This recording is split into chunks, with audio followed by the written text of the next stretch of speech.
La masturbation est un comportement sexuel normal. Mais, comme tout autre comportement, quand elle est surmenée, elle peut entraîner à la fois des déséquilibres psychologiques et physiologiques et des effets secondaires. La masturbation excessive serait de 2 ou plusieurs fois par jour.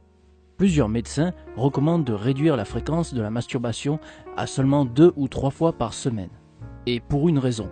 D'abord, vous devriez savoir que la température interne du corps augmente avec la masturbation. C'est la raison pour laquelle vous vous sentez plus chaud ou parfois même en sueur après la masturbation. Selon certaines sources, lorsque la personne éjacule, un mouvement complexe d'absorption a lieu et par effet de la vacuité, la vésicule séminale essaie de se remplir et l'air humide est absorbé par le pénis, qui est ensuite absorbé par la vésicule séminale. Système lymphatique arrivant au cerveau produisant un choc thermique et des espaces froids entre les neurones cérébraux et les cellules, et ceci affecte la normalité cérébrale, physique et nerveuse.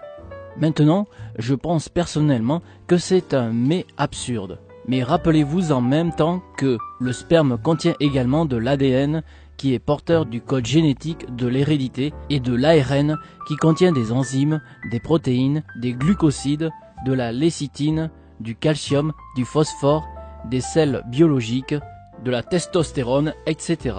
Lorsque l'éjaculation est effectuée, un très faible pourcentage de ces composants sont éliminés du corps.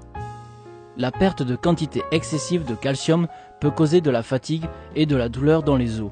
Et vous devriez reconstituer les minéraux et nutriments qui sont perdus en quantité importante lors de chaque éjaculation, soit par un régime approprié, riche en ces minéraux ou par supplémentation. La surmastation, ou plus exactement la surexpression, stimule les fonctions nerveuses parasympathiques, ce qui entraîne une surproduction d'hormones sexuelles, DHT, acétylcholine, dopamine et sérotonine. Des taux anormalement élevés d'hormones sexuelles provoquent chez votre cerveau et vos glandes surrénales des changements excessifs dans la chimie du corps, avec de mauvais effets secondaires pour votre santé. L'un des effets secondaires de la masturbation est la perte de cheveux. Selon différentes études, au moment de l'éjaculation, une plus grande quantité de testostérone se transforme en DHT, une hormone qui est plutôt agressive pour les follicules pileux. Cette hormone est connue pour attaquer et réduire la taille des follicules pileux, et il est considéré par la science comme l'une des principales causes de l'amincissement des cheveux. Si cela vous fait penser que vous devriez avoir moins de sexe, attendez. Il y a une grande différence entre le sexe et la masturbation, et la façon dont notre corps réagit dans ces deux situations différentes. Le sexe est beaucoup plus intime et peut impliquer l'amour, la communication et la joie de donner du plaisir à votre partenaire, tandis que la masturbation est un acte d'amour de soi, où normalement vous êtes seul avec vous-même. Selon certains chercheurs de confiance, il semble que la masturbation n'a pas le même avantage pour la santé que le sexe. Il semble que tous les orgasmes ne sont pas créés de manière égale, explique Tobias S. Kohler, MD, MPH, FACS, professeur agrégé à la Southern Illinois University School of Medicine à Springfield. Différentes études montrent que les rapports sexuels ont toutes sortes d'avantages pour les hommes pour la tension artérielle, la santé du cœur et la prostate, et la circulation sanguine. Il a également été observé qu'il a la capacité de soulager la douleur et d'améliorer votre sommeil.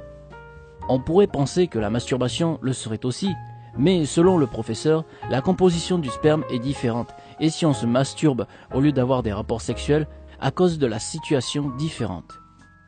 Pourquoi cela serait-il une différence si vous éjaculez pendant le sexe ou seul ? Eh bien, notre corps semble réagir d'une manière différente à cause de l'attitude mentale différente que vous avez lorsque vous êtes seul ou avec votre partenaire. Cela signifie que vous pouvez profiter du sexe avec votre partenaire autant que vous le souhaitez. Au contraire, les personnes qui se masturbent peuvent avoir des problèmes de concentration et de mémoire, ce qui est censé être un signe évident d'une trop grande perte d'acétylcholine. Selon certaines sources autorisées, le surménage peut également drainer les nerfs moteurs et les terminaisons neuromusculaires, en le remplaçant par trop d'adrénaline, ce qui est la cause de la perte de mémoire, du manque de concentration et du flot des yeux. La masturbation excessive peut aussi causer une mauvaise concentration, une détérioration de la vue, des sauts d'humeur, des troubles du sommeil, de l'anxiété, du stress et de la dépression. Pour cette raison, je recommande de le pratiquer au maximum 3 fois par semaine et mieux si même moins que cela. De même, évitez de regarder du porno car cela détournerait votre attention et votre intention, vous empêchant ainsi de vous concentrer sur des aspects plus importants de votre vie et vous obligerez naturellement à vous masturber de plus en plus, vous transformant en esclave. Ok, c'était tout pour la vidéo. Si vous avez des problèmes de perte de cheveux, n'oubliez pas de visiter notre site web où nous offrons un programme de perte de cheveux naturel très efficace. J'espère que vous avez apprécié la vidéo et n'oubliez pas de vous abonner pour plus de vidéos comme celle-ci. Je vous remercie.